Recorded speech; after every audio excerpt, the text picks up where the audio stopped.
Well, good morning, everyone. Today I've been thinking about the future and what it means to invest in it. I have a couple thoughts about the earth and about those who are returning from prison or jail to a society struggling with what it means to be a democracy.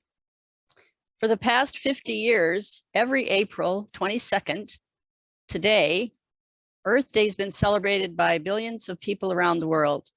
This year, earthday.org selected the theme, Invest in Our Planet. And they say, this is the moment to change it all, the business climate, the political climate, and how we take action on climate. I'm thinking the crisis of drought and flood and pandemic raises the specter of the end of everything, but activists say we have to invest. And on the other important theme, April is celebrated as Second Chance Month for formerly incarcerated persons who have reentered their local communities. The US releases 7 million people from jail and more than 600,000 people from prison each year. In the US, nearly 1 in 3 adults has a criminal record that limits their access to education, jobs, housing, voting, and other things we all need for a full and productive life. Even after their debt to society is paid, these men and women face some 44,000 documented barriers to success, including denial of access to many professional certifications and widespread discrimination in housing, some of this enshrined in law, and with disproportionate effects on people of color and their families. Formerly incarcerated citizens can be 10 times more likely to experience homelessness, and housing advocates have lobbied for a long time to change the laws that restrict housing access. It's an important sign this year that HUD Secretary Marcia Fudge is seeking review of the HUD housing policies related to people with criminal records. And importantly, in a housing forum on the March 22nd of this year, she said, though without any law to back it up, quote, if we are to fully achieve justice in housing, we must fully accept what that means. Justice in housing is everyone realizing the fundamental truth, housing is a human right. So I'm thinking about rights to a livable planet, rights to a safe and secure place to live, knowing that we need to invest, and in the belief that we all deserve a second chance, a chance to live how we live on this planet, a chance to become something more than we've been. And as Lucille Clifton says, I am not done yet. As possible as yeast, as imminent as bread, a collection of safe habits, a collection of cares, less certain than I seem, more certain than I was, a changed changer. I continue to continue. What I have been most of my lives is where I'm going. So welcome everybody to our open table where we have lots ready for you to think about today. And one of my jobs to finish this welcome is to do two things. One is to let new people know how we run our work together, and then to welcome any of you who are new or returning to introduce yourself very briefly so we know that you're here and can interact with you. So what we do with the Zoom process, which many of you are very familiar with, is we ask that people keep themselves on mute when they're not speaking, that they use the raised hand function when wanting to make a comment or ask a question. And if that isn't recognized, then someone else will often recognize you if you raise your hand and wave it about. People can say somebody's trying to get in there. And also then if you're doing something else during the meeting, to turn off your video so we're not distracted. It's important to say that we use the chat as a place for conversation during the meeting. You want to follow up with something someone said, you want to make an announcement, you want to ask a question. If you're new especially, you may have questions that wouldn't necessarily fit into the whole group's conversation, but someone will respond to you. It always happens. So with that, I'd like to invite any new folks or people returning to just unmute yourself. If you prefer, you can use the raise hand function, but and let us know you're here. And if you're associated with an organization, just to mention that.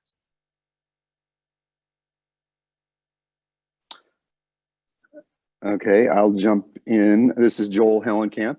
I am from the St. Leo community, and I am returning to this meeting. The last meeting I attended was the very last meeting at the Salvation Army where everybody was in person for COVID. So I continue to participate in the cause that you all support. Thank you, Joel. It's really wonderful to have you here. Thank you.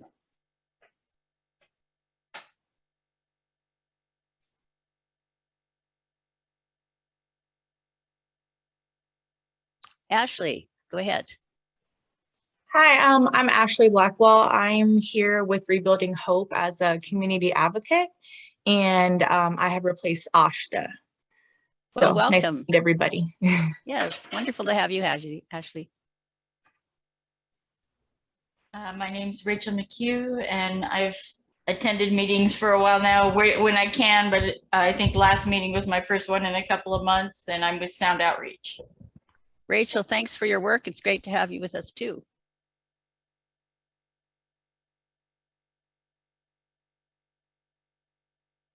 Hi, I've been on the meeting for a few weeks. My name's Tarad Ryan. I just wanted to reintroduce myself because there's probably people that haven't ever met me. I'm with Mary's Place Seattle out of King County, as well as the 4C Coalition out of King County.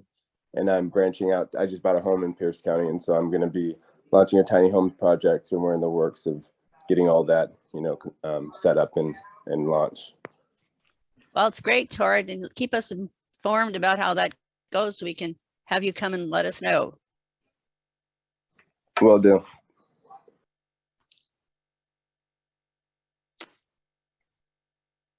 All right, Teresa, I'll give it back to you.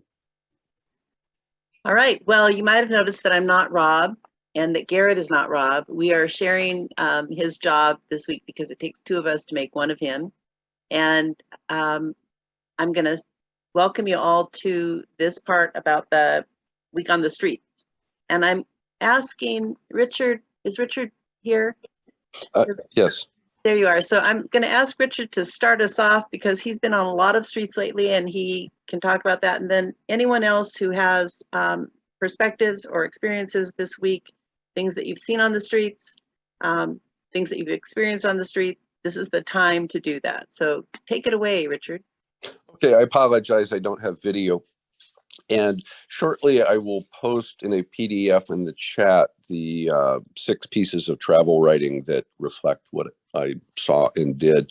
We drove out through Shelton down to Aberdeen, starting to explore rural homelessness in that part of the country, a whole different experience, and then headed on down to Astoria. Got to meet with the director of a navigation center there that focuses on people diagnosed with mental illness. And then we headed on down to Bandon, the upper California coastal towns, which, though they're smaller, often have 75 to 80 people and are dealing with the same issues that larger towns are dealing with. We made our way through Napa, down to Stockton, Fresno, Merced, then cut across to San Bernardino, went down to San Diego where we watched a sweep underway, which was very interesting. They were sweeping hundreds of campers getting ready for opening day of the Padres season, and they didn't want to have to look at people living homeless as they went to the ballpark. We went up through Skid Row in Los Angeles, made our way to San Jose, San Francisco.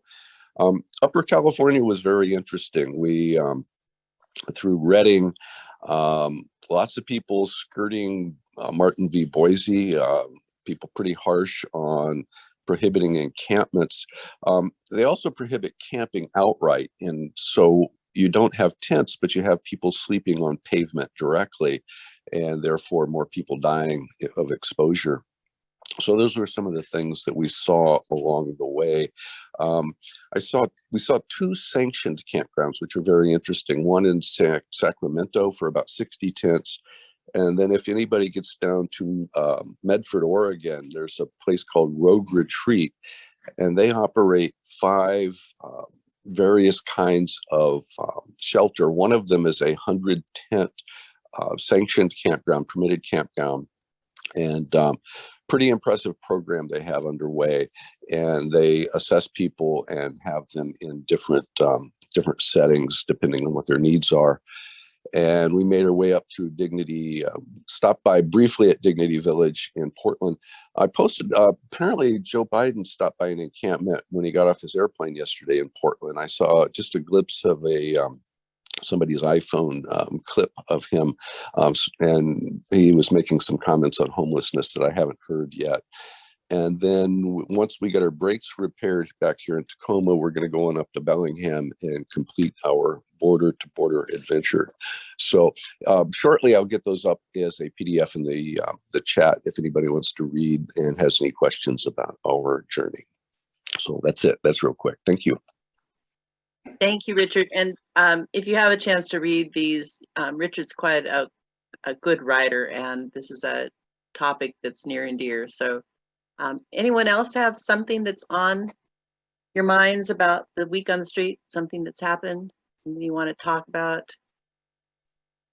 Oh, I see Jeffrey. Good morning. Oh, sorry, Lavada.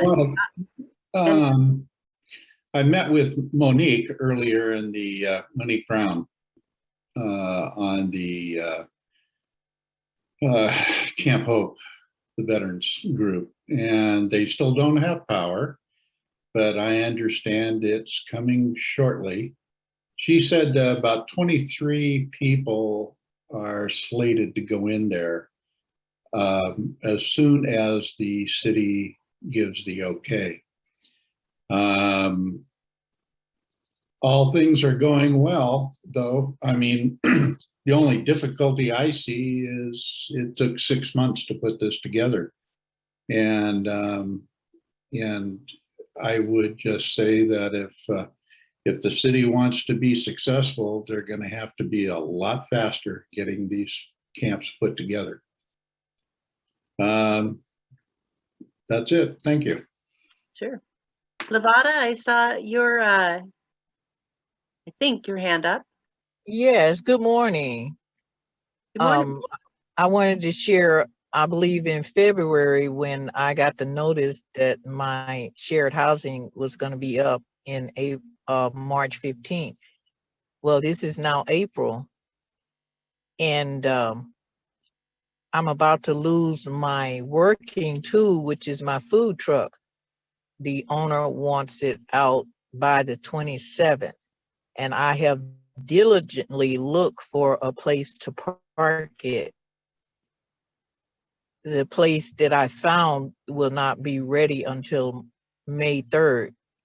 So I'm seeking to locate somebody to either donate the truck to them or they allow me to park it so that I don't lose that piece of equipment. Okay, well, thank you, and I wish you the best with that. Anybody who wants to respond to Lavada's request, please use the chat. Anyone else have anything from the feet on the street? I like to call it and people say the boots on the ground, I say the Birkenstocks on the ground. Anybody have anything?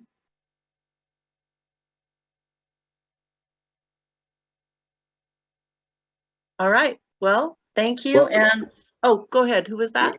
Just one thing that came up when I got back. I forget what day it was now, but earlier in the week, there has been some harassment going on at the 2nd and Yakima encampment. Michelle and her crew, there's 3 or 4 tents it looks like there. She was cooking, setting up to cook in her grill to prepare dinner. Somebody called in a fire alert that there'd been a fire in an abandoned building. And so anyway, there is a bit of harassment, and this had come up, I think, in the week before, where somebody had tried to contract with somebody to go harass and remove their tent. So if anybody's in that neighborhood, do keep an eye on that situation there, because we certainly don't need vigilantes out there attacking homeless people on the street. So anyway, that's just a quick note, something going on at 2nd Yakima. Thank you, Richard.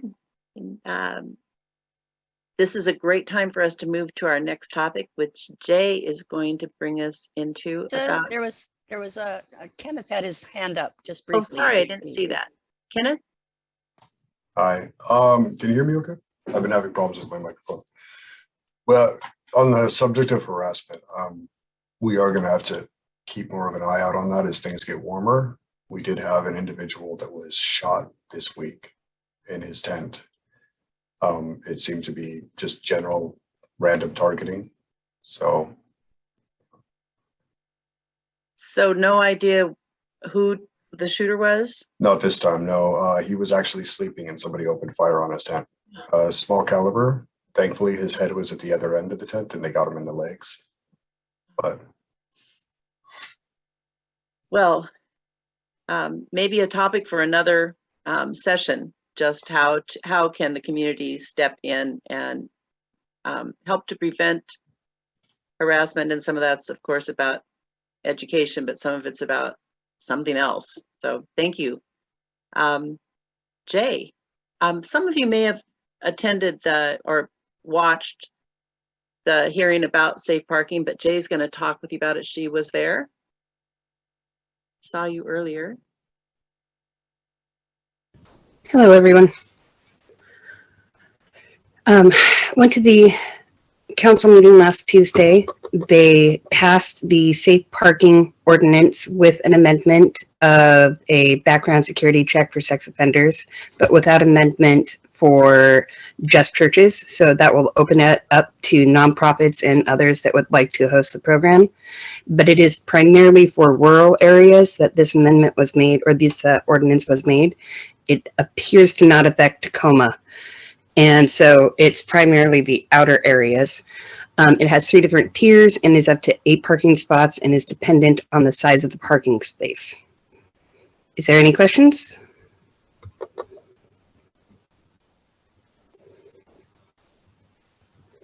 Or anyone else who was there have something to add?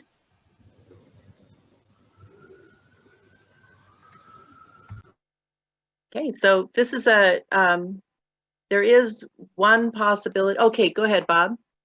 Yeah, thank you. Yeah, I was there.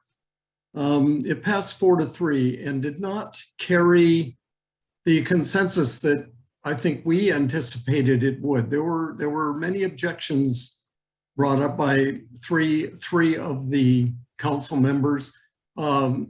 Just wanted to say how important Derek Young's support was in this whole process and his recognition of the need. And as he put it, it's time for the county to walk the talk, that we cannot just keep putting things off and scheduling another 2 weeks and 6 months. He pushed this forward, he and 3 others. And I'm looking forward to Paula's update because we have a couple of churches, faith-based groups here in the KP and in Gig Harbor that are very interested. Paula's met with one of them, so at least there was progress. Thanks. Well, thank you, Jay and Bob. There's also one possible glitch, which is county executive has to approve this, and Dan Meyer may or may not veto it. So that's going to come up a little later in this conversation. Or maybe is it going to come up right now, Garrett? I don't know. It might not be bad to do that right now if Rosemary's ready. Well, I just wrote the letter. I wasn't planning to make any speeches, but if you have the letter, I don't have it with me. Well, we sent it out with so we good doing this now, Teresa? Is that what you were asking? Let's Okay. go for it.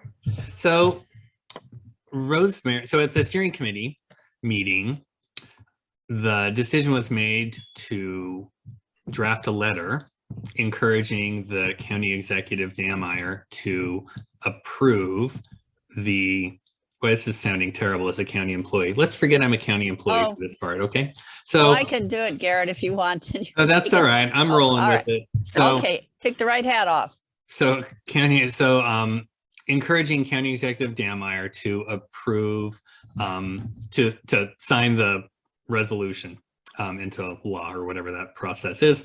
And so this is a letter encouraging the county executive to support safe parking and the temporary regulations that were passed by the county council on Tuesday. So steering committee requested Rosemary to write the letter. The letter came out with the packet of materials, and it's pretty brief and pretty focused on safe parking is important. This was something that the county council created a resolution around, supporting as part of the comprehensive plan to end homelessness. And so the steering committee is bringing that request to the full coalition for approval. So I can bring that letter up, or you can just dig into your email if you want to take a look at it. But again, it's pretty straightforward. So unless I see any concerns, I would like just to put a poll up as to whether we should authorize that letter being sent, with Rosemary kindly both drafting it and being the signatory on behalf of the Homeless Coalition. Oh, and Cynthia Stewart also drafted a letter, or somebody did, I think her signature is on it, from the, I just can't say these words, the League of Women Voters, Pierce County chapter. And there's a hand up from Janet. Jan? Yes, I understand that I'm preaching to the choir here. However, this letter simply endorses what this coalition has birthed. The Safe Parking Network was born in this coalition at the beginning of COVID, when when we understood that there was a rise of folks pushed into homelessness from factors beyond their control, who were living in their car. We wanted to recognize and say that this is the best possible temporary solution to homelessness. So we applaud the county for actually realizing what is on the ground. So I strongly endorse the passing of this letter that's going to be presented by Garrett right now. So why don't you put something in the chat? If you are someone who did not read the letter and can't be reading it right now, let us know and we'll put it up. Otherwise, we're going to assume that people had a chance to read it or understand enough about it to approve it. So let me know right now. And if not, we'll have Garrett put the poll up.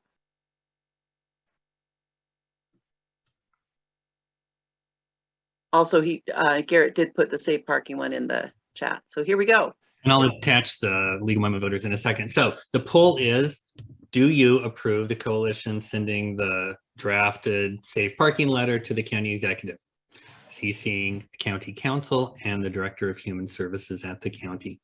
So a yes means we send the letter, a no means we don't, and abstain means that you, like me, have a little conflict of interest.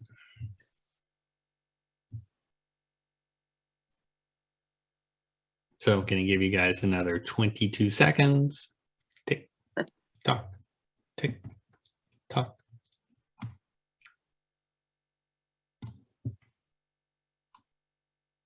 All right, that's looking good to me. I lied about the 22 seconds, so unanimous approval. So I will pull the draft off of the letter and get that to you, Rosemary. Is that good? And you can get it distributed?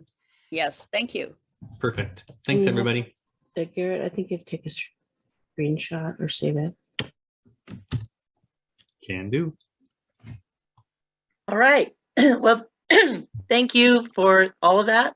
Rosemary for putting the letter together, Garrett for stepping out on a limb and introducing the idea, and everyone for participating. So we're going to move along to our community spotlight. And I saw that Bob is here. I'm not sure if Gina is here, but I'll turn it over to you. Thank you. Chandra Hallam is going to do our presentation this morning. Very cool. Well, hi, Chandra. Hi. I'm one of the co-chairs of the Gig Harbor and Key Peninsula Housing and Homelessness Coalition with Bob and Gina. I also am a local outreach coordinator at Chapel Hill. And so we've recognized that there has been a lot of challenges for women in the prison and coming out of the prison that's in Gig Harbor. Of course, they get released to wherever they originated from. So we were just, as a coalition, trying to see if there were a way we could bring some of those partners together that had some resources for either women on the inside at the prison or as they're coming out. And just as the housing coalition, you know, thinking in the mindset of helping prevent homelessness for these women, or if they are ending up in homelessness, how do we, uniquely respond to their situation? Mostly at this point, it's just a forum of bringing together the organizations or individuals that have worked in the past with the Purdy Prison. I mean, that's where we've started. We've talked about maybe including Mission Creek in that, although the partners we currently work with haven't necessarily been involved there, but that's part of the discussion potentially. I'll kind of give a recap of some of those partners that we did gather once, and we also invite other partners to be part of our next call. It's sort of just an open forum next Tuesday, April 26th at noon. I can put like my email in the chat if anybody wants to be involved in that. So some of those partners we gathered were New Connections with Teresa Power-Drudas, and so they do some housing resources, research and advocacy, that kind of thing. We also had Rotary and their like reentry class for women at WCCW. They're working with those on the inside, and they have a mentorship program. They've been able to do some things online since they haven't been able to be in person. They are seeking more instructors for their reentry class.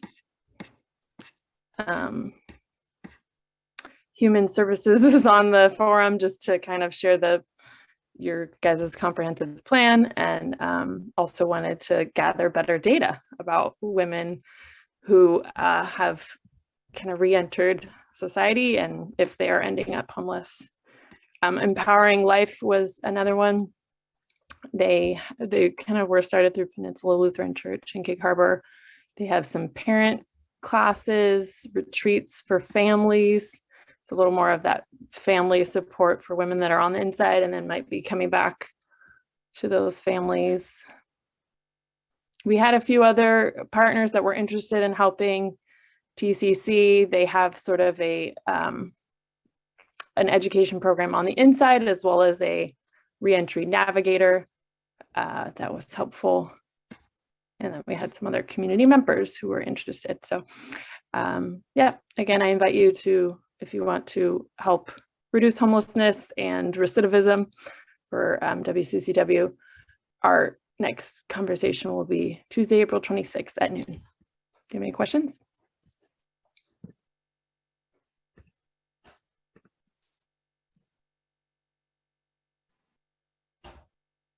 I do encourage you.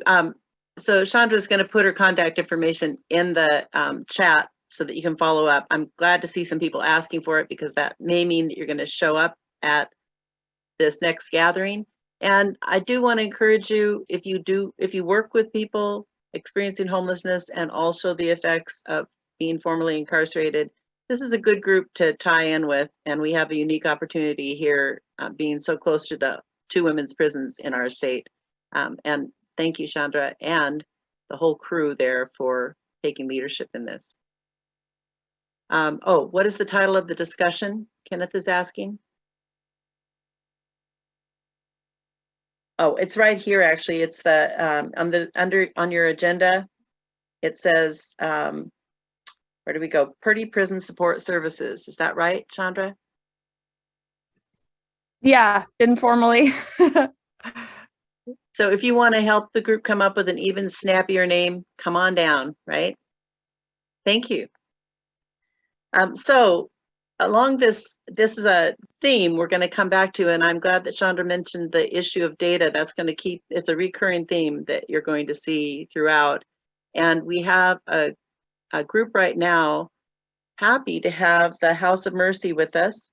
And we're going to hear a little bit about their work and what they're doing in Pierce County and the relationship with homelessness and being formerly incarcerated. And so, Michael, I saw your name earlier. I am here. There you are. Take it away. All right. Thank you, Teresa. And good morning, everyone. My name is Michael, and I'm a pastor and program director for House of Mercy Ministries. And I'm going to apologize in advance. I'm not a tech guy, so I'm a bit of a Geico caveman. So if I struggle with the little presentation, please give me a little grace. And also, I apologize for being so passionate. But having done a lengthy incarceration myself and recently went through the reentry transition program, I'm really passionate about breaking the cycles of anger, addiction, and incarceration, as well as homelessness that has a grip on so many families. Would it be all right, Teresa, if I share my screen really quick for a short little PowerPoint presentation? Absolutely. I don't know if Garrett can make that magic happen, or if I'm the one. Should be able to now. Is it not working? Okay, let me try here. It says host disabled participant screen sharing. Wait, that's lame of us. Okay, now try. I'll make you a co-host. Okay, I think we got it now. Thank you. Cool. Yep. Sure. Yep. There you go. We can go up there to the site. Gotcha. All right. Has everybody got that on their screen? Yeah, that looks great. Okay, thank you. No, almost. There you go. That's even greater. All right, perfect. So House of Mercy was started by our pastor, Pastor Bob, 15 years ago. He quit a six-figure job to go full-time into prison ministry. Probably pretty crazy for a lot of people to fathom that, but he's just passionate about seeing people turn their lives around. And then after a while, he started seeing guys get out and nobody would take them in their house. And so he started housing them out of his own personal house. And now it's grown into 24 houses across the state that we're currently helping over 200 individuals not only house, but help transform and transition back into the community from homelessness, rehab, and incarceration. And basically, we take what society deems as the lost, the least, and the leper, and really try to give them a hand up and a second chance at life and freedom. So move my slides to our presentation. Our mission statement really is to provide housing and services to formerly incarcerated homeless individuals who are willing to and able to work towards self-sufficiency by providing shelter and other services that include transportation. It says case management, but really we think of it more as care management, because each person is somebody's father, brother, son, or uncle, and employment referrals to go to outside services such as treatment centers and other resources that are available for them. That's me, obviously. I don't know who put that picture up on there. And this is the amazing crew that I get to work with, our CEO, our case manager, employment specialist, and we also have a housing director. We're also partnering with some wraparound services for mental health, and as well as, like I said, second chance employers. And so it's a really amazing group of people that I get to do this work with. We've came up with a case management critical time intervention model. Really, it's the first 90 days when a person is getting out. I don't know how many of you guys know this, but most people get out with $40 and figure it out. And that really, you can really see how that ties hand in hand with homelessness and also with guys going back into their addiction. I mean, that's just a terrible model that DOC has, letting a guy out after some up to 20, 30, 40 years with just $40 and no support. And so we start at pre-arrival, even before they come in. We do an intake, a screening, a needs assessment. We place them in the house that's going to be the best suited for them for employment or for family support or for the other things that we have. We offer a transport team that comes and picks them up, takes them to the house. It really is a sense of community in our houses. So we give them a big welcome, provide food and clothing for the individuals coming in, just do a basic orientation about the culture and some of the things that we believe in our program, basic need assessment, and then we set some goals for them. First 30-day plan. Structure is a big thing with a lot of guys coming out of the three things that I just mentioned: homelessness, rehab, or incarceration. So we really want to have them supported in every way and set some goals for them in the first 30, 60, 90 days. We present some employment opportunities for those that are available to work, other ones that we work with to get Social Security or the other resources that are available for them. The HEN program has been amazing for helping a lot of guys coming out, housing and essential needs. And then we do the 30, 60, 90-day follow-up. You know, we have some key performance indicators that we're looking at when guys come in, you know, compared to those that apply to transitional housing and their success rates from our orientation, completing that, a personal plan outline and following up with that, the enrollment, getting them into the house, and then completion of that, successful completion of their plans that we set for them. And then that's just our short-term or intermediate outcomes. Really our longer-term end outcomes are where are they at long-term, 24 months from now. We want to see success, not just in the first 90 days, but also years down the road, stability, get them in a longer-term, stable housing, restoration with their family or children, if that's their situation. And so we have an employment specialist, Jeremy, that does job readiness training, job searching, job placement, post-employment support. We have a technology department. A lot of people don't know tech, and I'm one of those. So you come out and all this new technology, you can get overwhelmed. And I had to go to my 8-year-old granddaughter as my tech advisor to get her to help me with figuring out how to do things on the phone and just basic stuff that most people grow up with. A lot of individuals don't have those skills. So we want to help them with all that. We put Chromebooks in all of our houses. We're able to do Zoom meetings and trainings now. We have, as Teresa so eloquently said, we have boots or Birkenstocks on the ground in each house. We have a house leader that maintains order and really sets the tone by example in each of one of our houses. We have teaching aids and videos for our guys coming in. We initiate some training courses on life skills, financial freedom, job readiness, and a big one is overcoming addiction. We have some security cameras, not we're trying to monitor guys, but just for the security of our program on the outside of each one of our houses and for accountability. Like I said, we offer transportation. We've been blessed to be able to get a Department of Commerce grant, which greatly aided us in getting a couple of additional vehicles. Metro bus passes we got a grant for, so we're able to provide bus passes for all of our participants, and we take them to many of their different appointments that they're mandatory for them to make, Department of Corrections, registry, bank, grocery, medical, DSHS, just anything they need, we want to help them with. And so out of the people that come into our program, which is usually 300 cycle through our program each year, we provide 98% of the transportation, which is pretty incredible considering how we started with just one house.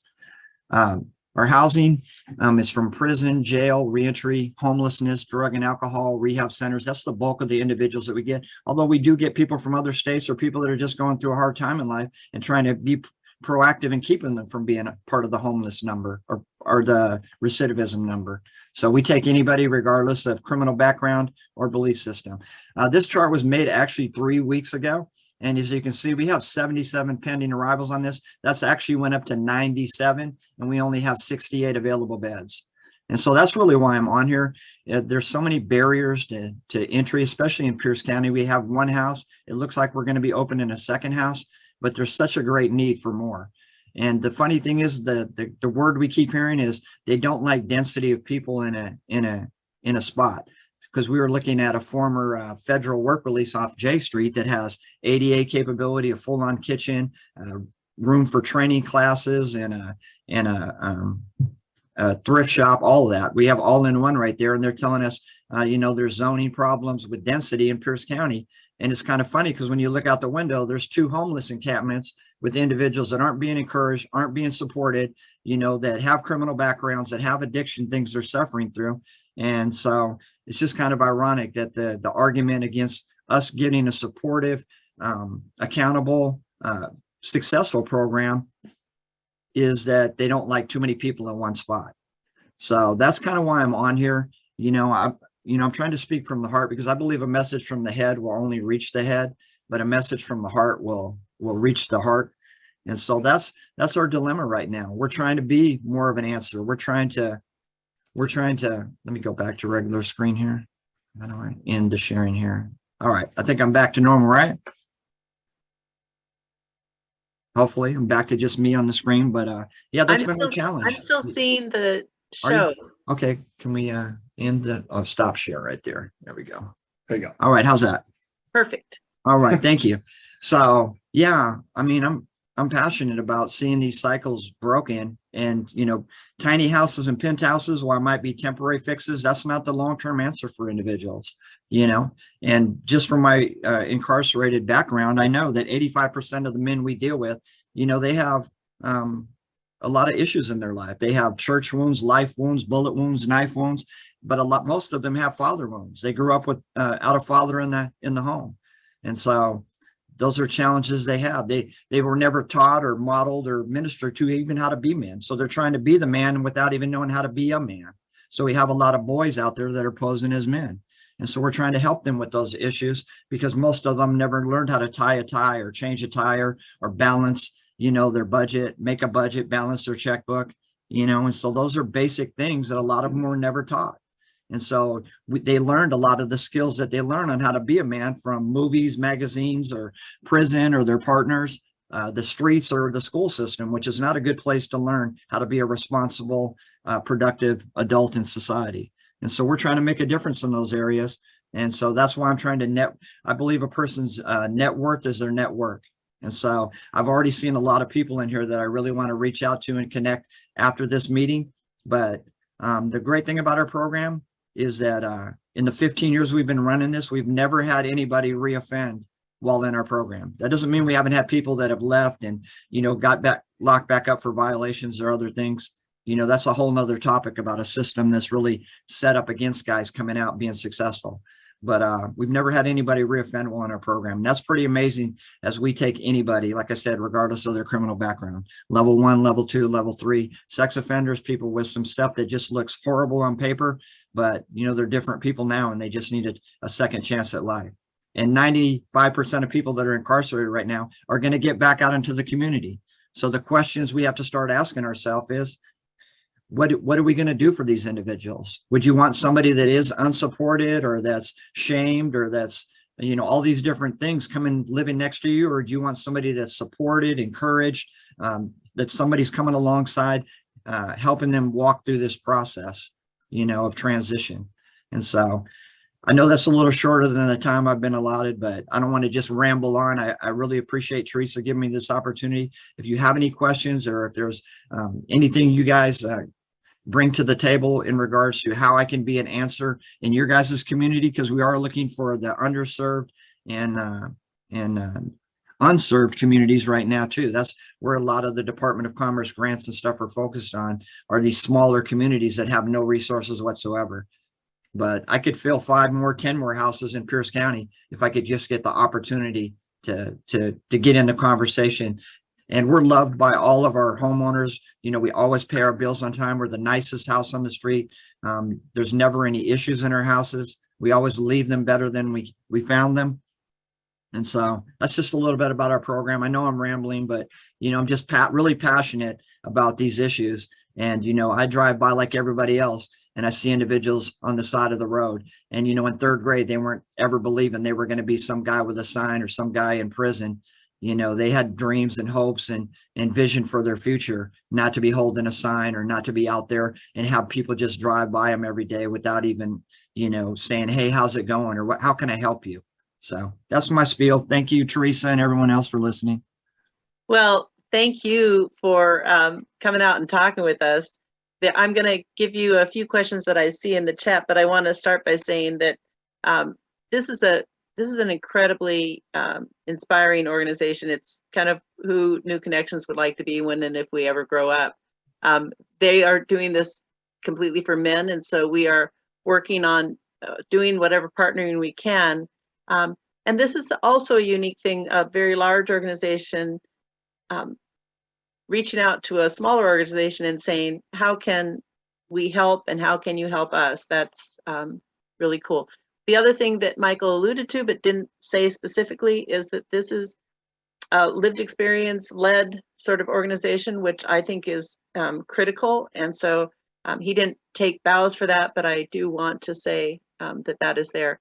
I saw some things in first of all, Michael's email address is in the agenda, but if you'd be willing, Michael, to post your contact information and the name of the program, anything else that you can into the chat, that would be good.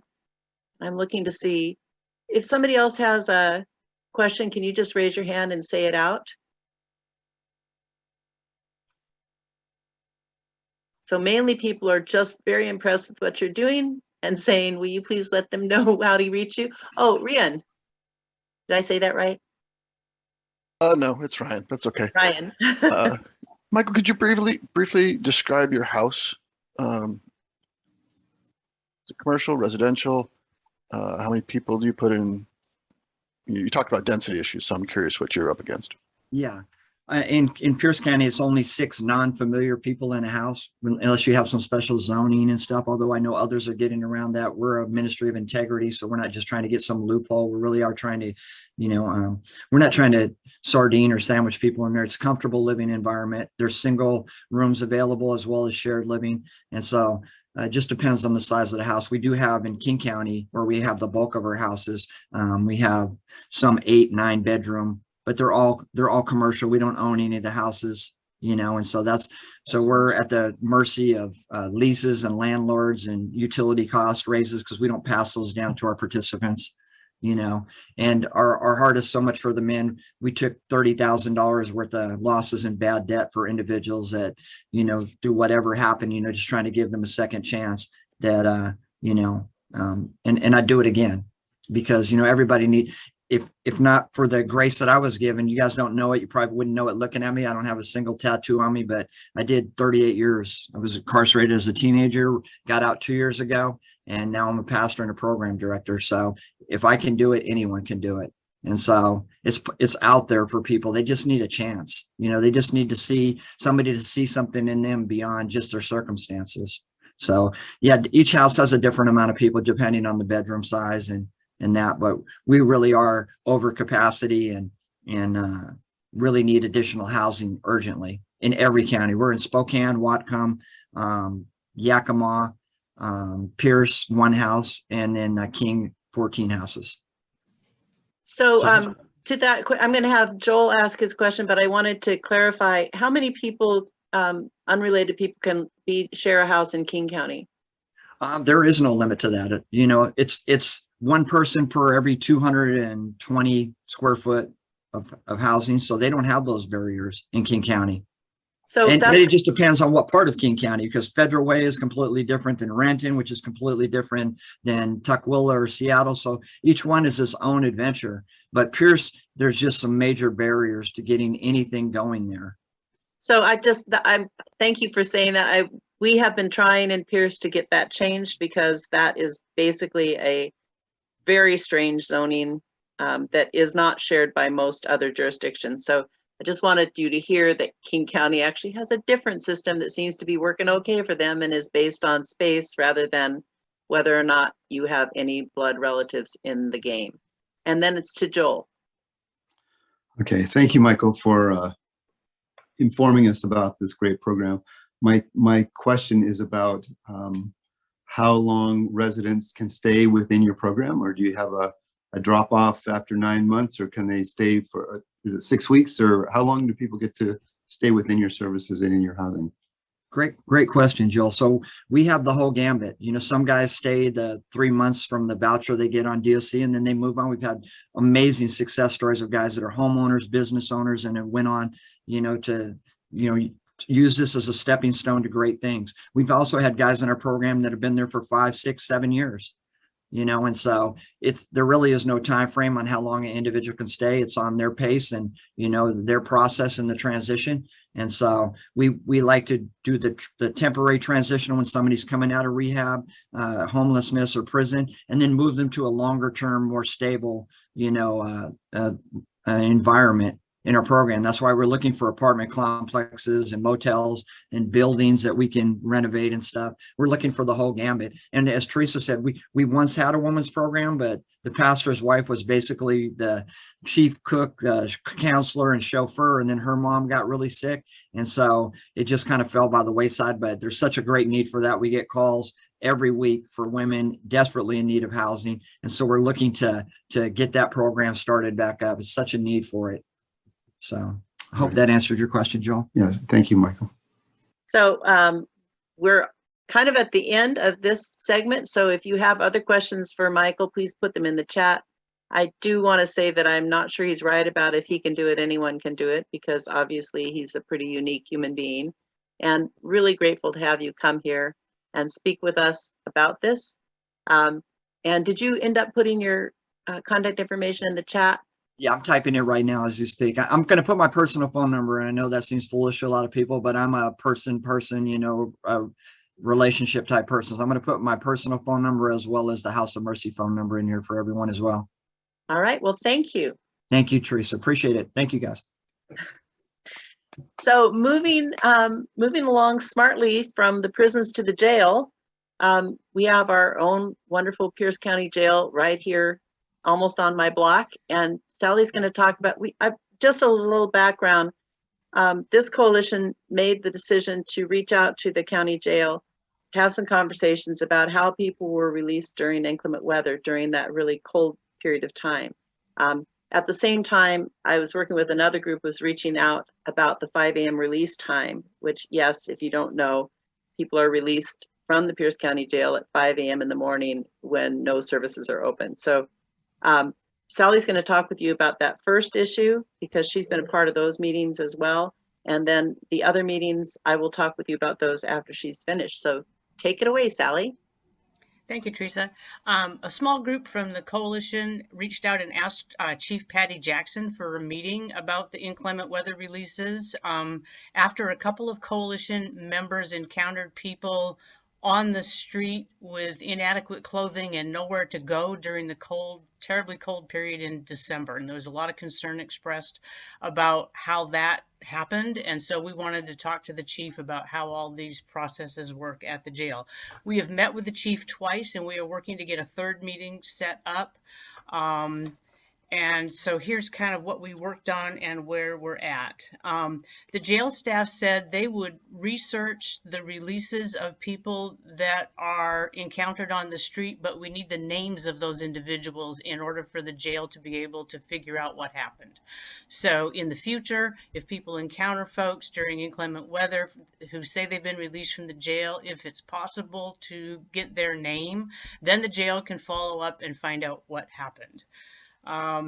The jail doesn't feel they're in a position to modify their release procedures to adjust for inclement weather, in part because a lot of what they do is constitutionally required or is required by their internal procedures. They're short of staff. And of course, all of this happened during the COVID restrictions, which made things even more complicated for the jail. So they're not envisioning that they are in a place where they can change their release procedures very much in order to accommodate inclement weather. But they are willing to have some extra heavy coats on hand at the jail. They don't have a lot of storage space, so they can't have a lot of supplies. And they are willing to coordinate with nearby community service providers if they need additional things, or to send people to those providers if they need things when they're being released. So there's some willingness to kind of work on a micro level. They don't envision being able to change their overall procedures. The meetings, I think, with Chief Jackson have been really helpful because I think that the coalition members there have been able to expand her understanding of what the people being released are encountering when they get out, especially when the weather's really, really cold. And so I think the idea that we might have ongoing meetings with Chief Jackson is a good one, because I think it's that sharing of perspectives that creates new opportunities for solutions.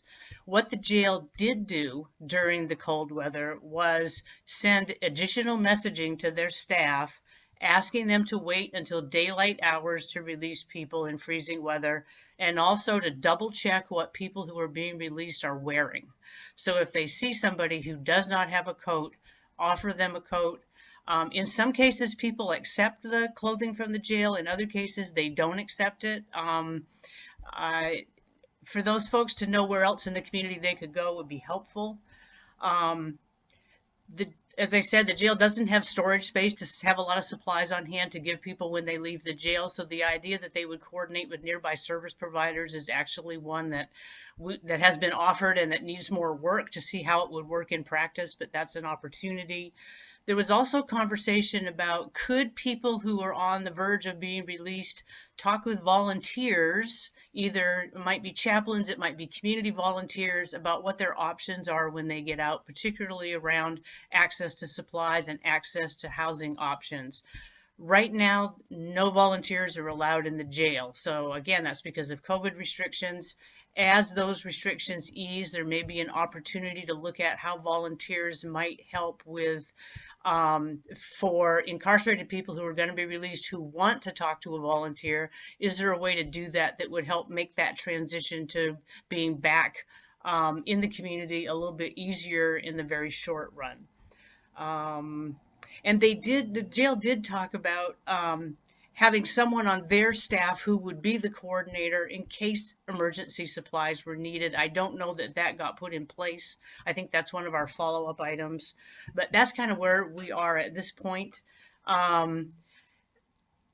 As somebody who's lived in the Hilltop for a very long time and is very familiar with jail release processes, I found Chief Jackson's receptivity to our concerns refreshing, and I really hope the coalition will continue those conversations, because I think it can only help for us to understand each other's circumstances and situations better. So Teresa or anybody else who was in those meetings, if I've missed anything, please chip in.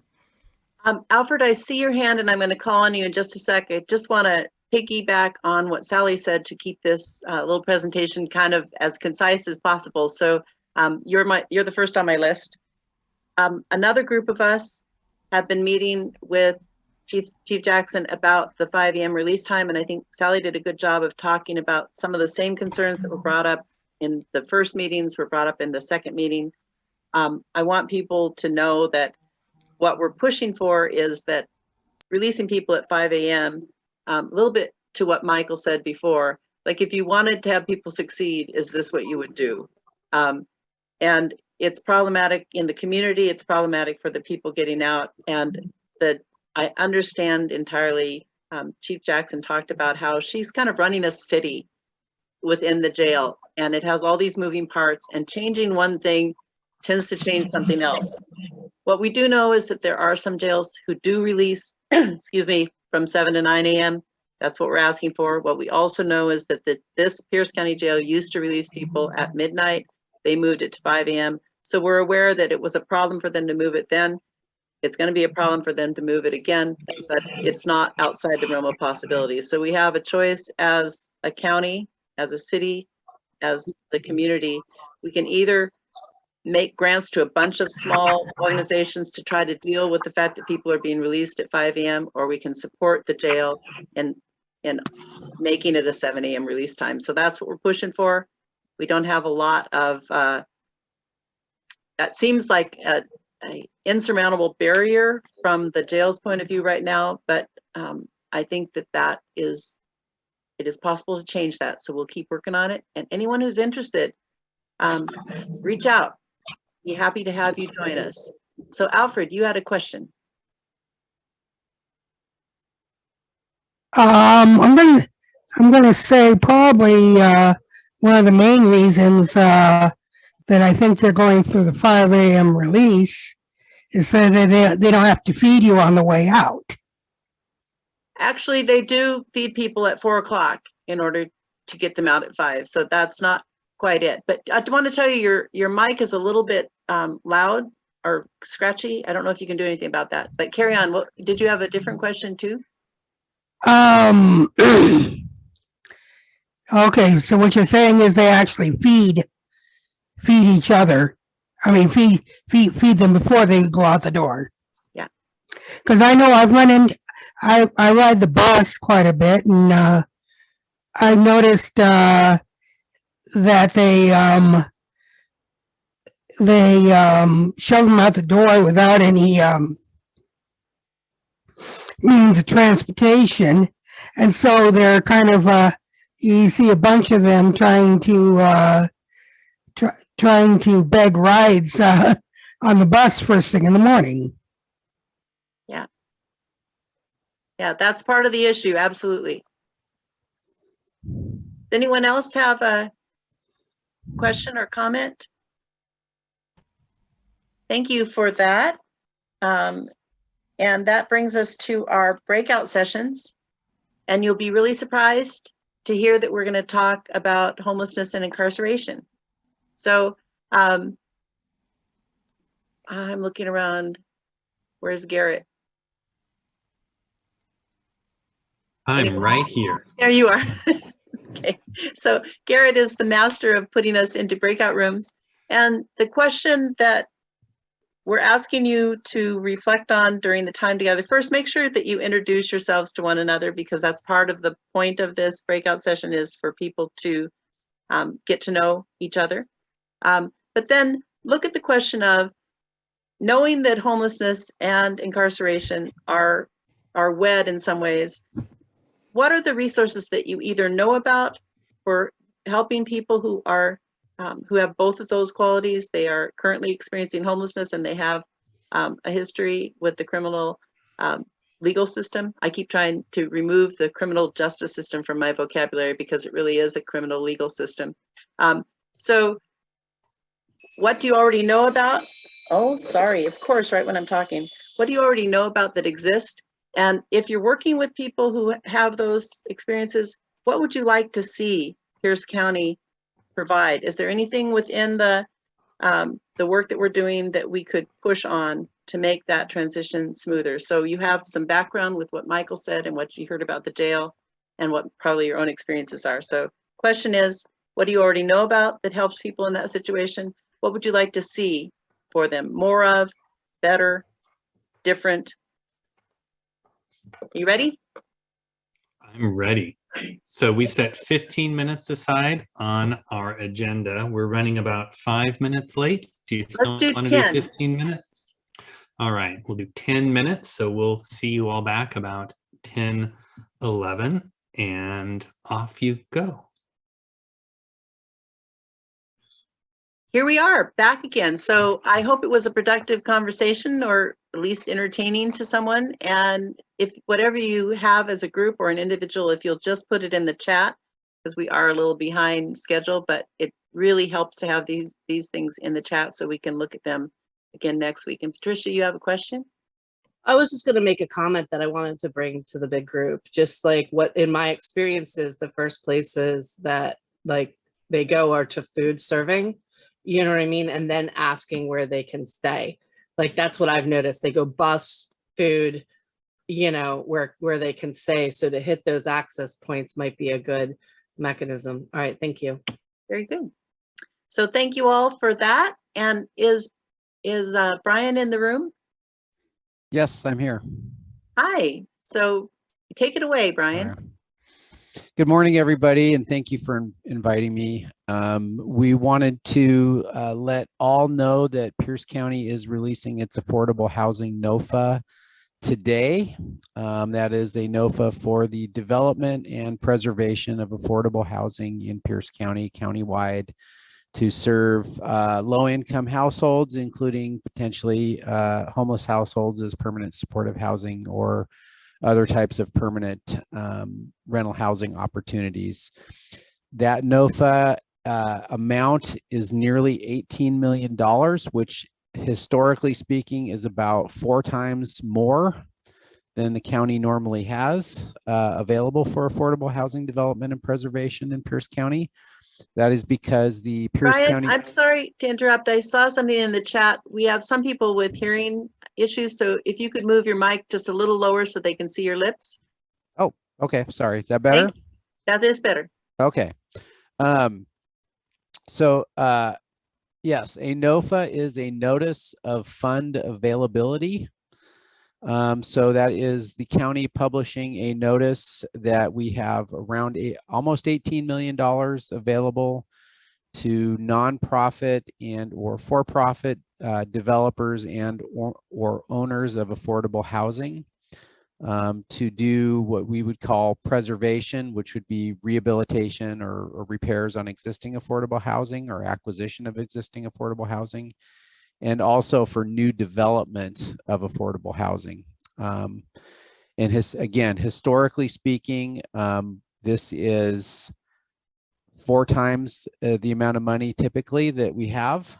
So this is a very important NOFA for our county, and we are allowed to do this because the council appropriated $12.5 million of American Rescue Plan Act dollars to put into this NOFA for this activity. So more funds than ever from the county for affordable housing is the bottom line here. And we want to get the word out to all of our partner organizations and let everybody know, even if you're not a developer, we want to get cast as wide as net as possible on this.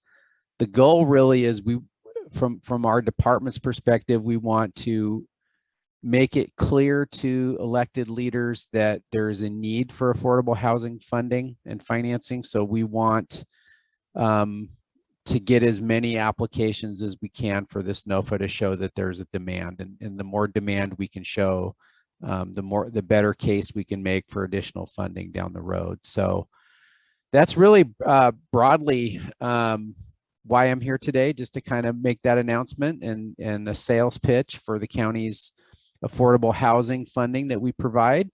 We recently added new staff who started 4 weeks ago now, hard to believe. Philip Carnell is with us.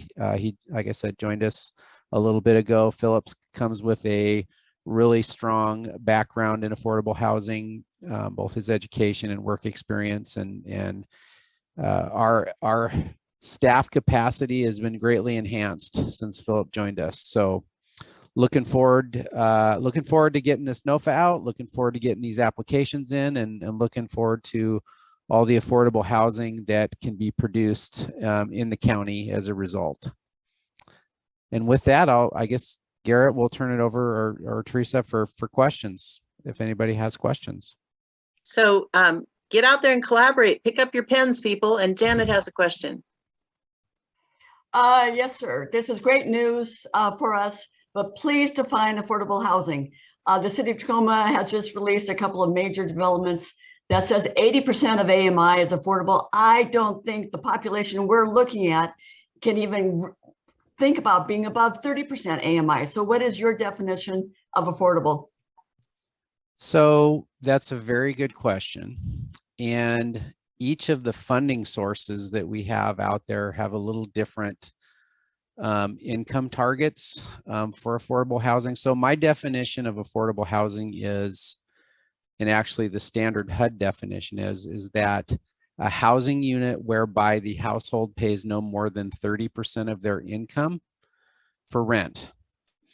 So if we are targeting a household at 50% of median income, that rent may look different than if we're targeting a household at 60% of median or 30% of median.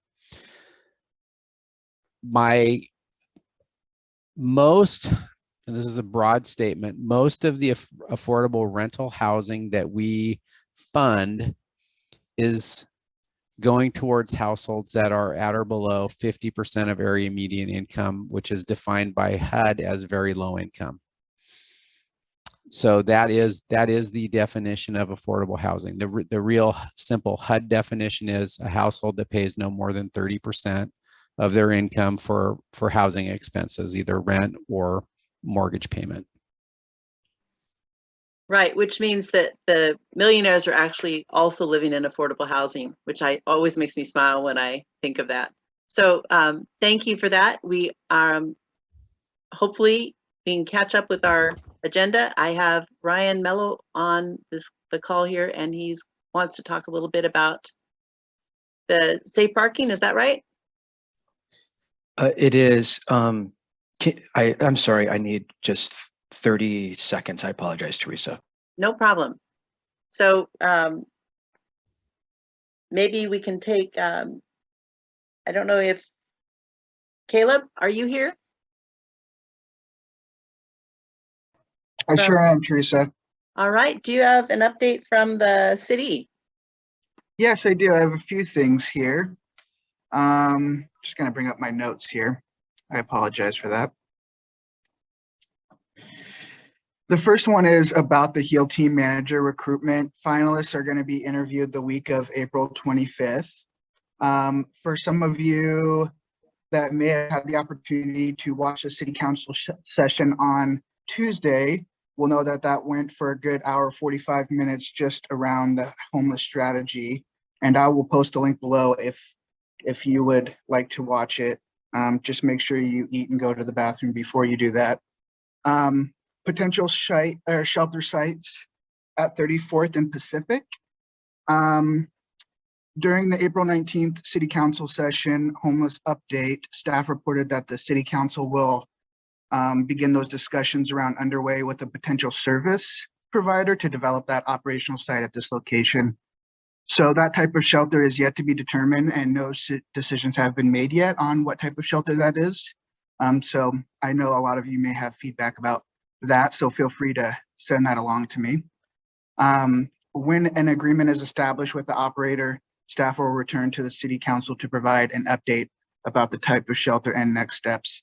A robust community engagement and communication process will be initiated once a decision has been made about the use of property for shelter and after the City Council is updated. There is a NCS, Neighborhood and Community Services leadership transition. The city manager has appointed an NCS Assistant Director, Allison Griffith, and an interim NCS Director, effectively 4/20, so 2 days ago. Once the city manager determines next steps, the information will be shared with the council and the community. Encampment outreach this last week, we're able to visit 11 locations, conducted 2 phone referrals, 78 individuals have been contacted, and none were placed into shelter due to none being available shelter options. Our shelter options right now in city is that last I remember seeing yesterday was 14 available beds, and all for women right now. So that is my update. All right. I want to ask, because I know Councilman Ryan Mello is on a tight time schedule. So Kathy, I'll hold your question for just a sec if you want to do your bit, Ryan, and then we'll get back to the city. Thank you, Teresa, and I apologize for the clumsiness there. Can I share briefly now, Teresa? It's good to see everybody. Caleb, thanks for that update. Thanks to the entire coalition for everything you continue to do. Ryan Mello, I serve on the Pierce County Council, and here with good news, but also a request for your help. As you've heard from the department, how serious the Human Services Department, how seriously we continue to take our affordable housing work and our comprehensive plan to end homelessness. Ton of work to do together, of course. One of the items, as the coalition knows well, that you've been advocating for a long time is around safe parking. And you know that safe parking is a clear action item that is called out in the comprehensive plan to end homelessness.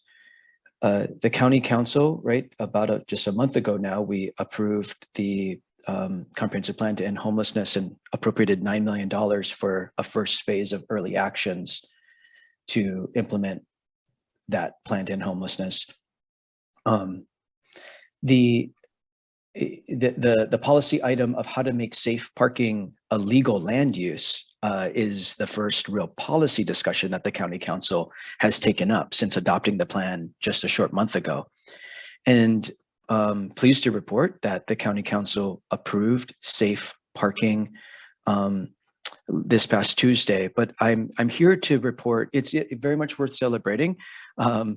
This, I think we all probably can agree that safe parking is all the analysis shows it's one of the lowest cost,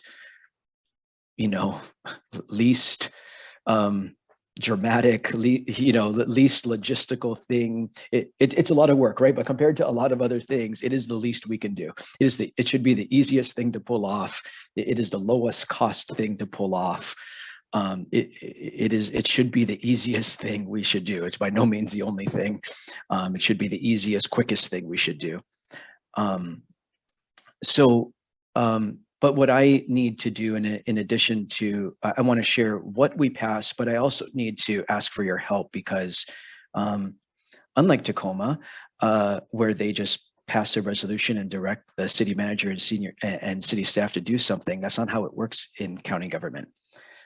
In county government, we got to get the executive to sign the bill into law and in order for it to take effect. And unfortunately, we had a 4-3 vote on safe parking on Tuesday. I'm not trying to get partisan on you. I know this is a nonpartisan coalition, keeping your heads down on solutions. So I very much appreciate that. So I want to be clear, I'm reporting facts. I'm not trying to be partisan on you. It was a partisan vote, though. The 4 Democrats approved the safe parking bill and the three Republicans opposed it, which is a strong signal to me, which is why I'm here to ask for help. It's a strong signal to me that there's a good chance the bill will get vetoed.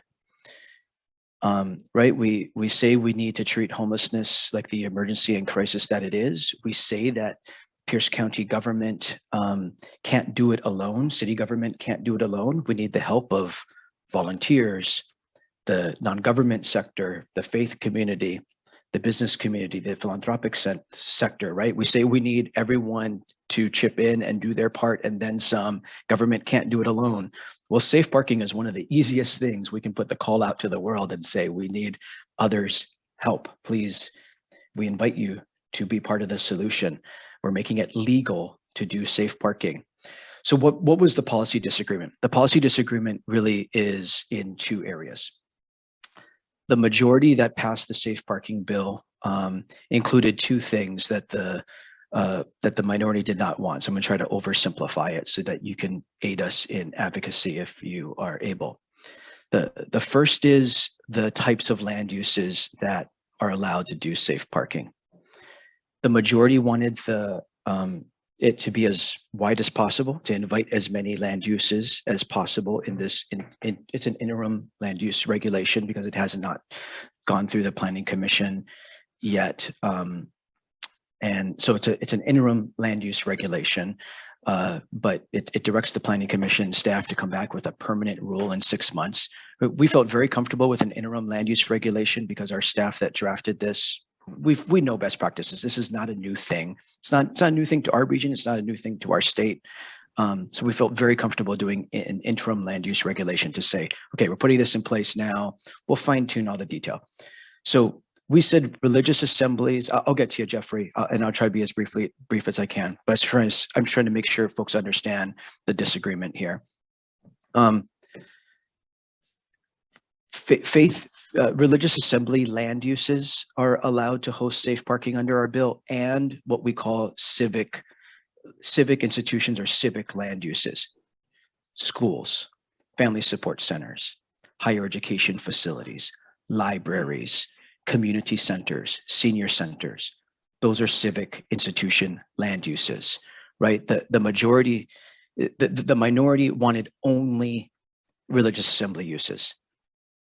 The bill said religious and civic, because we know throughout the county, there might not be a church that is there in that community, on the Key Peninsula or somewhere else. We wanted both civic and religious. So that's disagreement number 1. We think we need to create as wide of a net as possible, right? The Bethel School District is a major partner in human services, as an example. On the Key Peninsula, there may not be a church, right? But the Civic Center in Key Center may want to host something. They're not a church. The fire station might want to host something. They're not a church or a religious assembly. Those are just practical examples. The second major disagreement is the bill as passed allows safe parking to be an allowed land use in the rural area and within the urban growth area and the rural area. We all know people experience homelessness coming from every single zip code in every corner, and we wanted this allowed use to happen closer to where people have their support system. You all know that. The minority wanted to confine this to just the urban growth area. Those are the main 2 policy disagreements right now. Again, a 4-3 vote says to me that there is a high chance of a veto by the executive. So I'm here to inform you of that.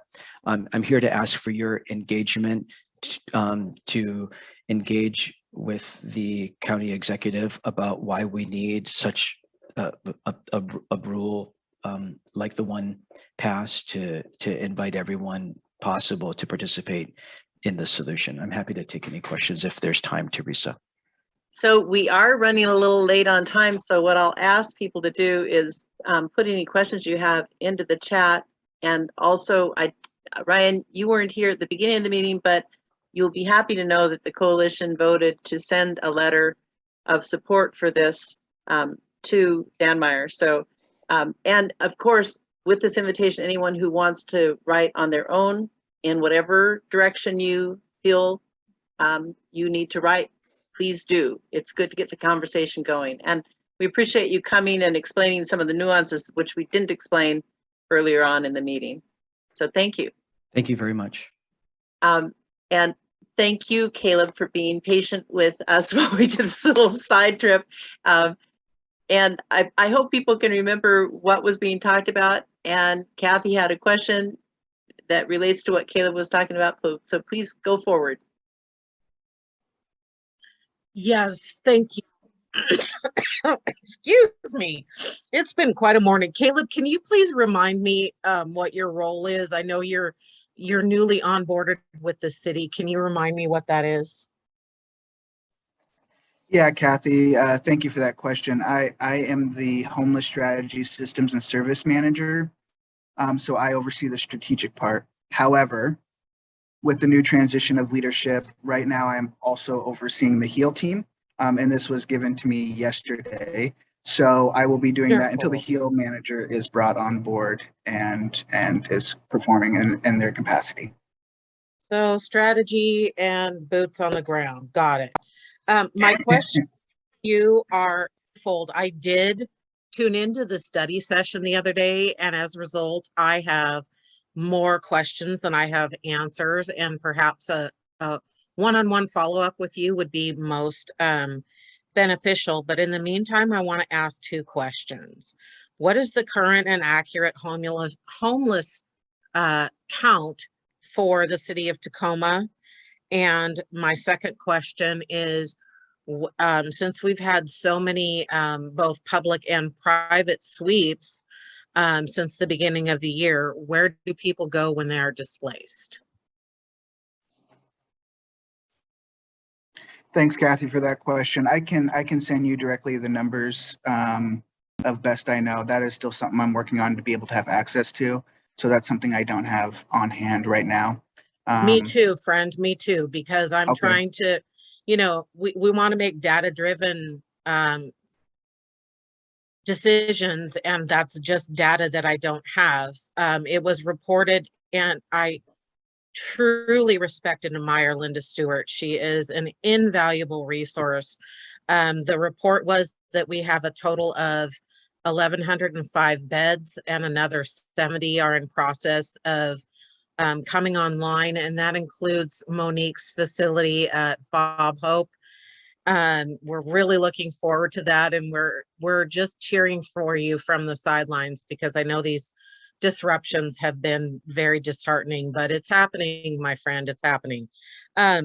So when we're advocating for tenants and tenants' rights, it's very helpful to know what the actual situation is, how many people have been displaced from the encampments that have been swept. But when we're comparing our progress, we really need to know what the current and accurate homelessness population is. And that was a frustrating thing for me as an observer of that meeting, to not know what that is. I'm sorry, I want to interrupt for just a sec, because I know you're going to have an online conversation, and we are like 20 minutes behind in our... No, I'm done. Okay, very good. Thank you for the input, and thank you, Caleb. Anyone who has other questions or comments for Caleb, please do put them in the chat. And I just heard from Jeff Rogers, who has been here with us, but he had to leave. He said there aren't any things that need to be updated today. And so that will move me right along to Valerie. Are you still here, Valerie? Of course, I stay until 11. Absolutely. I just get all my work done while I'm learning all these cool things. So Valerie from Pierce County Rental Assistance. I am off camera today because I live in Lake Bay and we have horrible internet out here all the time. So today is even worse than normal. So rental assistance is going fantastically. We are over $110 million out the door. Our 9 amazing nonprofits are just willing and turning constantly. Like they have not stopped since 2020. And I give all the public shout out to that I can possibly get in a day. We have about 20 outreach events planned through Pierce County libraries who are amazing. Oh, Lisa, you're in Lake Bay too. We should meet up. I'm getting messages. And then we also are now working with the Tacoma Public Library, and we are at an event out in Roy here in the next couple of days with the health department. And we're doing several events with the Tacoma Housing Authority. So I'll send you those links. So if you have landlords who need help uploading any documents or wanting updates, if you have tenants who need help applying, like we are in the community 3 to 4 times a week. And those 19, 20 events are just in the next couple weeks. So I'll send you those in the chat box. But other than that, we're just keep on going till we're out of money. Thank you, Valerie. And I've got some messages in the email, people offering to postpone till next week, but I'm just not going to take all that flack from Rob when he comes back if I say you have these 5 things you have to keep going on. So I'll just move smartly along. I think Jenny, you said you could post things in the chat, but if you have a few things you want to say, please do. Okay, thanks. Hello, everyone. It's great to be with you as always. And I also always say I'll try to keep this short, and I rarely do, but I will keep trying. We know that folks are seeing their increased number of cases of COVID out there. And the bottom line, I think, that I would like to express with our local COVID situation is that, you know, we have low transmission, but we are starting to see a recent rise in cases in the county. Fortunately, our hospitalizations and deaths remain very low. That's because our vaccines are protecting us. That's really what we want to be seeing, is that we have cases, but they are not having as severe an impact. I've been asked about trends and can we predict trends? And when I talk to our data team, they're really hesitant to sort of predict how case numbers might accelerate. We're more focused on hospitalizations and death because we have a lot more confidence in the reliability of those data. So I just want to share like some practical numbers with folks. So at our most recent peak that we had in January, the 7-day average number of hospitalizations was over 50. And then on April 11th, that number was only 2. So we had 2 hospitalizations, April 11th, over the 7-day average was 2. The most recent data show. And then since March 7th, we've had 2 deaths. So 2 deaths is horrible, but that is way, way down from what we were seeing at the most recent peak. So I think we can really be relieved by those numbers and understand that our vaccinations are working to prevent those really negative impacts. Encourage you to get boosted if you haven't been boosted, and encourage everyone you know. Anyone over 50 is eligible for that second booster shot. I don't know when, I'm not sure when we will start to see boosters more readily available, but for now, they are available for folks that are over 50. Other good news, we haven't had a congregate shelter COVID outbreak in the last month. So that is also fantastic news. We still have isolation and quarantine space available, though we did lose. I found out this morning we ended a contract with one of our adult family homes. So we have a little bit less overall capacity, but fingers crossed, it hasn't been needed lately. And we still have a lot of isolation and quarantine bed space available. Let's see. I'm going to leave it at that, except I did want to ask folks to either message me in the chat to everyone or privately, or email me. I'll make sure to remind everyone of my email address with feedback to a couple things. One is what health topics you want me to cover moving forward as we kind of come to some sort of equilibrium with COVID. I want to talk more about other communicable disease concerns and other concerns that you are seeing and that can be helpful to you in working with people experiencing homelessness. And secondly, if we were to create a housing and homelessness webpage at TPCHD's website, what would ideally be there in that space? And so love to hear from you guys, and I will end it there unless folks have Thank you, questions. Jenny. If you have questions, I'm going to ask you to put them in the chat, please. Absolutely. And Thanks, Jenny everybody. put her contact information in there. So I don't know if there's anyone here from Pierce County Emergency Management. I don't see Jody. Ivan, I just contacted Ivan. He's facilitating training. He just said he has no updates. So thank you. All right. Well, that helps us move along on our agenda. So thank you. Now we have last week we talked some about rural issues around homelessness, and we're back again.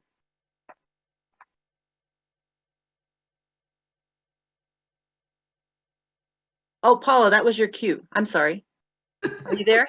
Oh, yep, I'm here. I too am working from home and the internet is kind of spotty, so I'm going to leave my camera off. Plus, I'm wearing a sweatshirt today, so no, I'm just kidding. Anyway, I just want you all to know, thank you so much for having me talk about this trials and tribulations of being in an area where there aren't many resources and having to start and move forward with that. So as many of you know, I'm the director of New Hope Resource Center. We are a daytime drop-in center in Puyallup. We are geared towards adult homelessness, can be couples or individuals. In our East Pierce County area, I believe we're still the only daytime drop-in center in this area. And so we have been around almost 8 years now. And our little operation has grown quite a bit.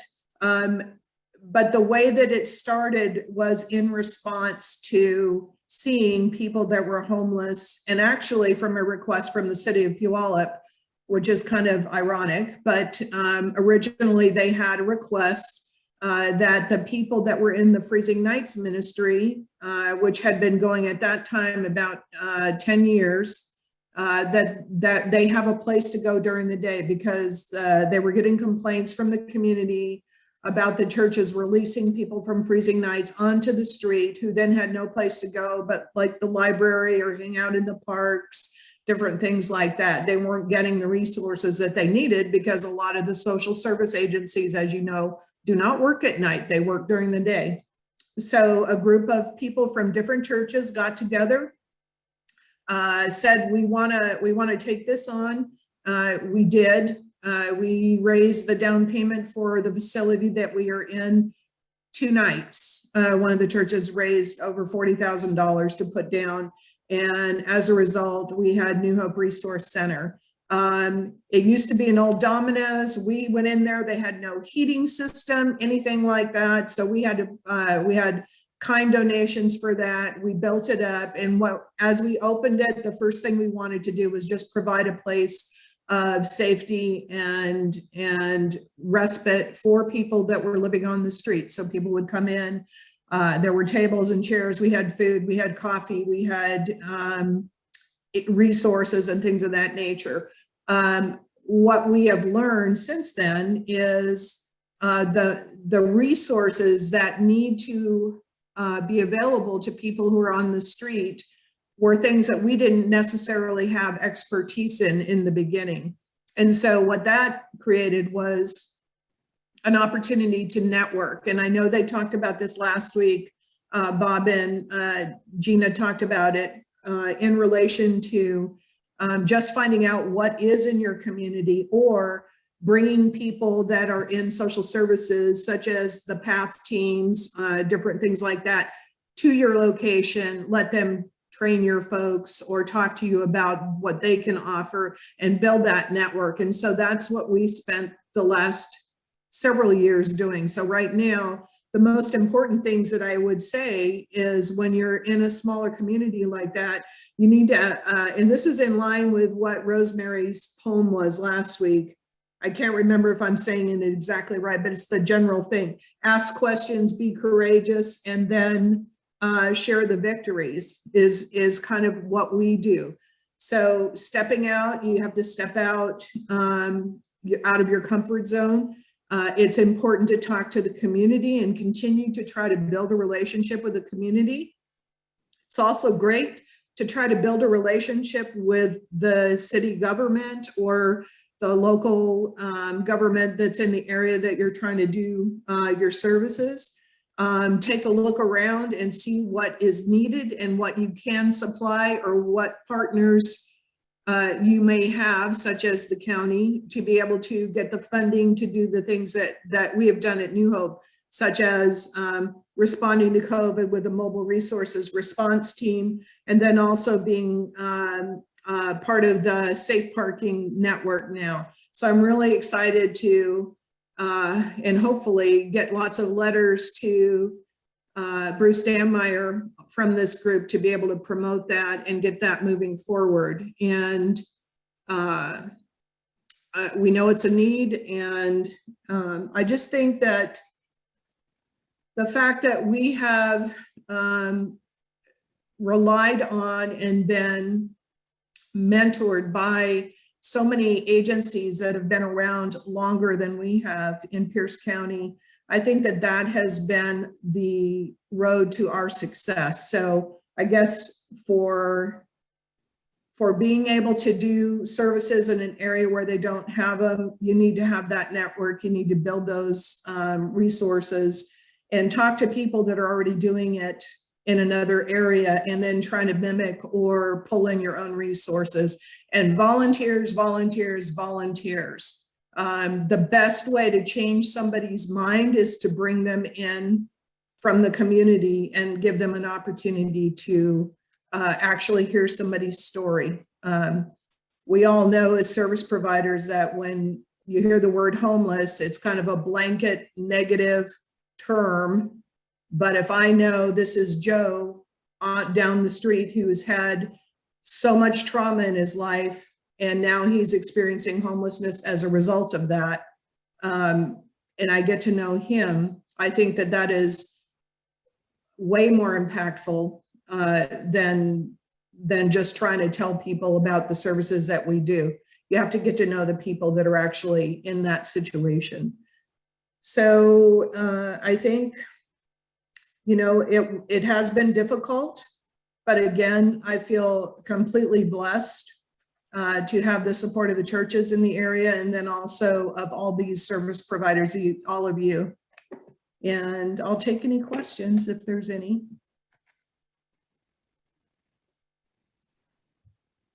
Teresa, you're muted. I'm not now. Okay. So thank you, Paula. And that tags right on to the conversation we had last week about all the unique barriers to dealing with homelessness when you have a rural situation. I will ask that people put other questions into the chat. I'm also going to ask anyone who has good trouble announcements, please put those in the chat, because we have Garrett's going to take us out today with first a poll and then a conversation about the Pierce County Comprehensive Plan to End Homelessness. If after that we have some time, we're going to move on to the coalition updates, but that's the plan right now. Jay, do you have a quick thing? Yeah, I'm sorry, everybody. Really quickly, tomorrow is the Home for All for Tacoma. Just a reminder at Evergreen. Okay, will you also put that in the chat so that people have a record of it? Thanks, Jay. So Garrett has a poll for us, and then he's going to talk to us about comprehensive planning. Thank you, Dr. Power-Drudas. We discussed last week about having a in-person meeting of the coalition, and the overwhelming desire from the polls was to have an additional networking event in addition to our virtual Friday meetings. So we are proposing 2 different monthly times for a networking hour. And this poll, you can select both of the times if you can make both of them. So we are looking at having it on the first Wednesday of the month from 4 to 6 p.m. or the first Thursday of the month from 4 to 6 p.m. And our location will be downtown Tacoma, looking at 7 C's, which has a nice coffee shop. You can get pastries. It's also a brewery, so you can get a drink. And it's a nice lit open space. It's open to all ages. And so really we're just kind of looking at, like, if we picked one of these 2 dates, which could most of us make it to? Wow, this is the most competitive poll I've ever seen. Guess we'll have to do both days if this comes out that way. But we're going to do whatever Teresa wants if it's a tie. Teresa's the official tiebreaker.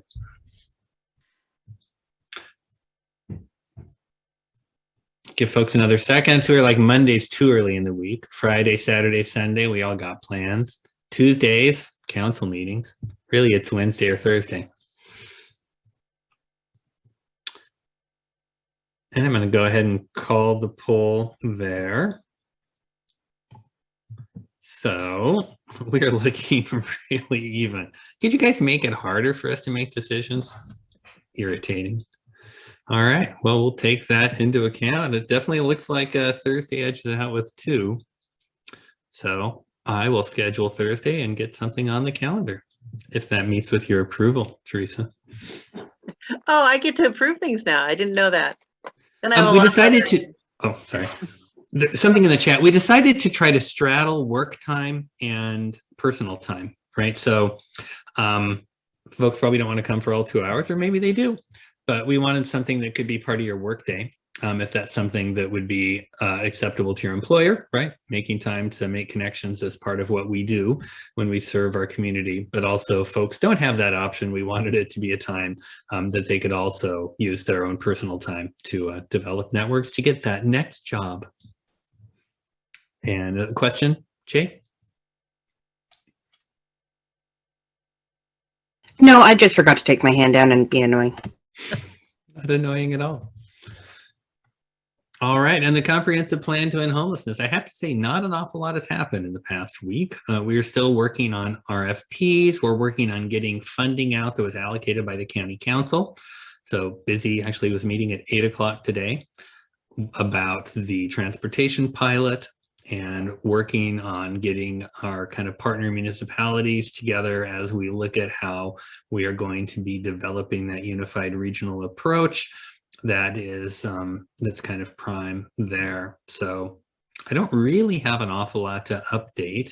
Also working an awful lot, finally, thankfully, on analytics. So we have some allocated resources from the IT department, and the first thing I said was we've got to have amazing ability to count how many people are homeless at any given time. And so that's the first task, is really about shelter availability and what percentage of our population experiencing homelessness is in shelter, and what is our shelter gap.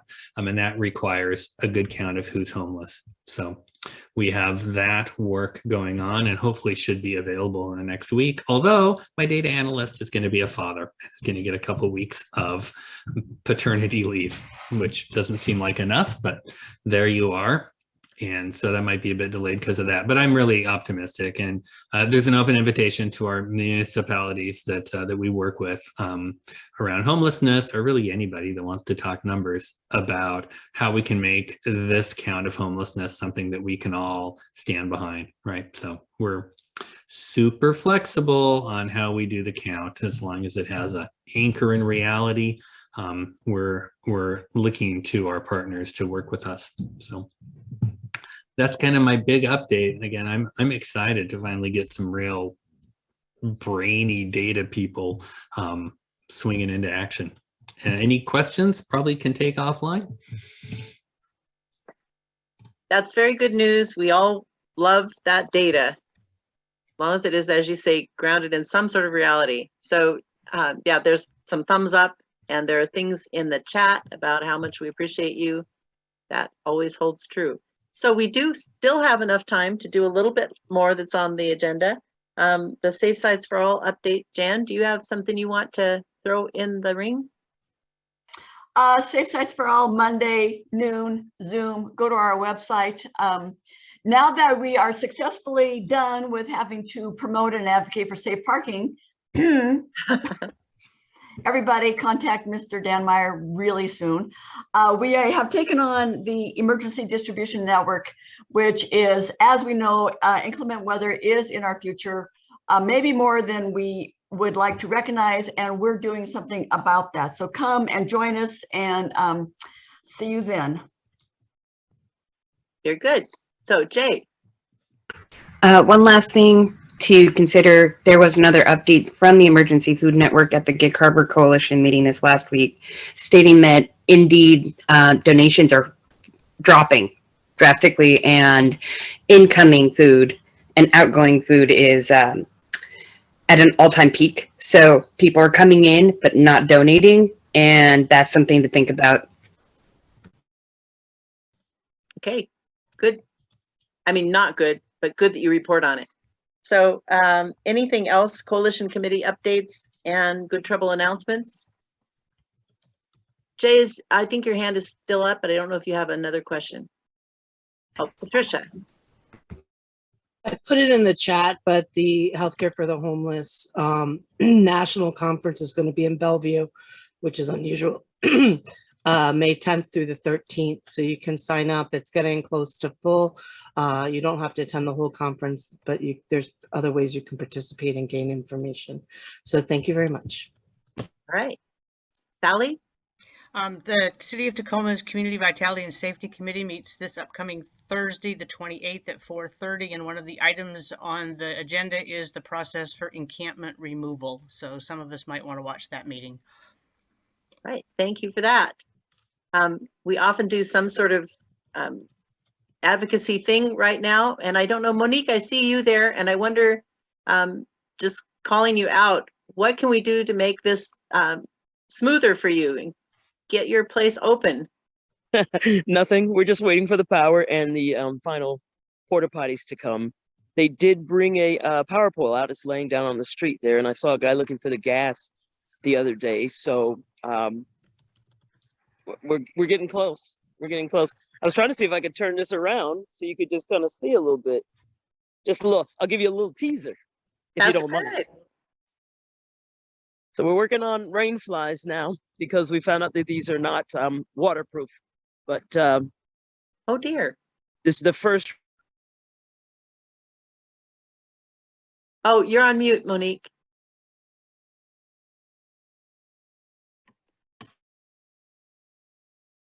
I don't know if she heard me, but you're getting.